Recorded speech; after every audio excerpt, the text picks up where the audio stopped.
One animal that gives any human who can tame it an almost unbeatable edge is the horse. It's a little-known fact that although horses first evolved in the Americas, they died out there along with many other large mammals around 10,000 BC.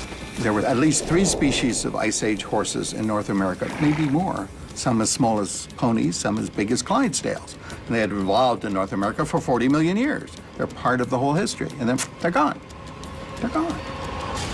These powerful potential allies disappear before they can be used by the first North Americans.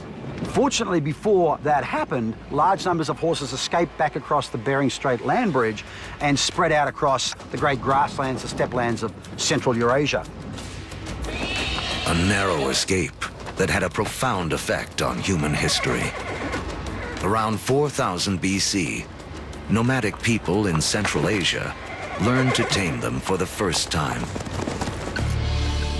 Domesticated horses will be harnessed across Eurasia, advancing everything from work to warfare. Perhaps no other animal has had a bigger influence on the course of human history. And the circle wouldn't be complete for another 5,000 years, when Christopher Columbus would bring horses with him on his second voyage to the Americas. His horses would be the first to set hooves in the Americas since the Great Die-Off over 10,000 years earlier.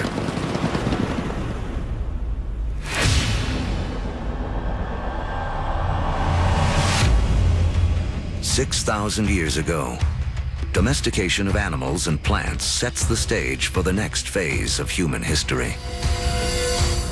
Like clouds of interstellar dust gathering in material to form stars, a type of gravity is at work as places like Sumeria, located in part of the Fertile Crescent known as Mesopotamia, draw in people, support large populations, and spin up into centers of power and innovation. By 3000 BC, some of these Sumerian settlements can truly be called our first cities. One of them, Uruk, has around 50,000 people living in less than 1 square mile. A population density that rivals modern-day New York City. Humans have become so efficient at deriving energy from domesticated food that this land area, which would have supported only a single hunter-gatherer, now can support thousands. But a change in diet also triggers a new dependence.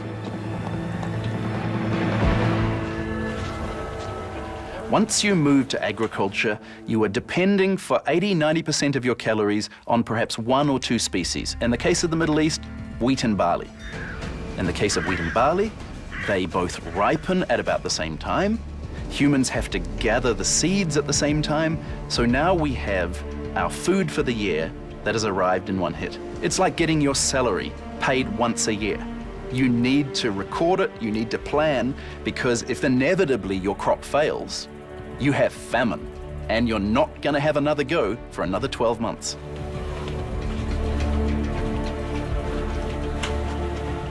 In these first cities, crops are king. To keep track of them, our ancestors developed the first writing. To protect them, the first armies. And to administer them, the beginnings of politics. When you have hundreds or thousands of people who are living together, there's simply too many people to sort of run around and create a census. It creates a need for government. It creates a need for some form of social and political hierarchy. Planting seeds has set man on a new path. Settlements have grown into cities. But to take the next epic step from city to civilization, we'll need the help of a very surprising creature.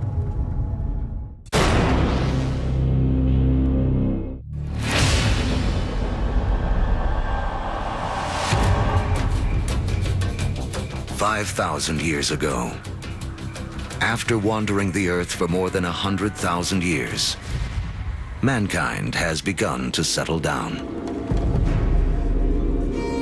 We cluster near rivers, along the Tigris and Euphrates, the Nile, the Indus, the Yellow and Yangtze. Civilizations are about to take off. But first, they must all master one thing: trade. The more they exchange goods and learn from other lands, the faster they grow. It seems that long-distance trade and communication is a necessary precursor to allow urban civilization as we know it. And surprisingly, the first civilizations arise on the back of a creature with a lowly reputation in the modern world: the donkey. The donkey caravan is the interstate highway and high-speed internet of its day. Their routes will lay the groundwork for the modern world, moving not only goods like timber and bronze, but ideas and stories. The civilizations they connect will be some of the first described in the Bible. The caravan routes converge at the Persian Gulf, where they link up with ships that carry goods to India.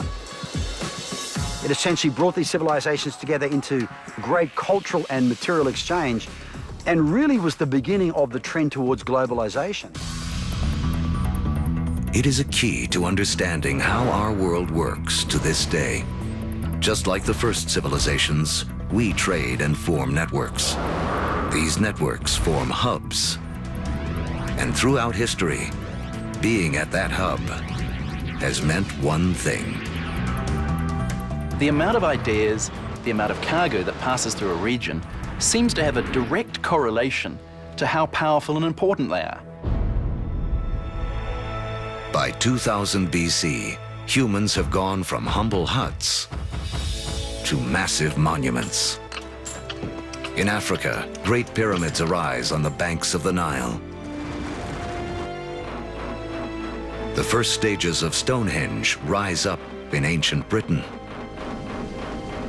And back in Samaria, artificial temple mounds called ziggurats climb ever higher toward the heavens. To cement these massive structures together, the builders of Samaria turned to a substance that oozes from seepages along the Euphrates River. It's called bitumen. Used as asphalt in the modern world, it is the first petroleum product to be exploited by mankind. While bitumen is highly prized, the lighter, thinner substance oozing from the ground along with it is considered a nuisance by the ancients because it catches fire so easily. The ancients call it naphtha. We call it gasoline. And it's one of the first indications of the vast oil fields that will one day turn the cradle of civilization into a center of wealth and warfare. The legacy of these first civilizations can be seen in surprising ways. The Sumerian counting system was based on the number 12 rather than 10, which is why we divide our days into two 12-hour blocks, our hours into 60 minutes, and our minutes into 60 seconds. The Sumerians also likely invented the wheel, which eventually leads to another innovation that will change the course of man: the chariot. Thus bringing together the Sumerian invention of the wheel, right, with the domestication of the horse that had occurred amongst these nomadic peoples into this really formidable piece of military technology. Around 1200 BC, a chariot-driven clash of civilizations cuts off trade routes for copper and tin, the metals we need to make bronze tools and weapons. But luckily, the stars have made us an alternative: iron.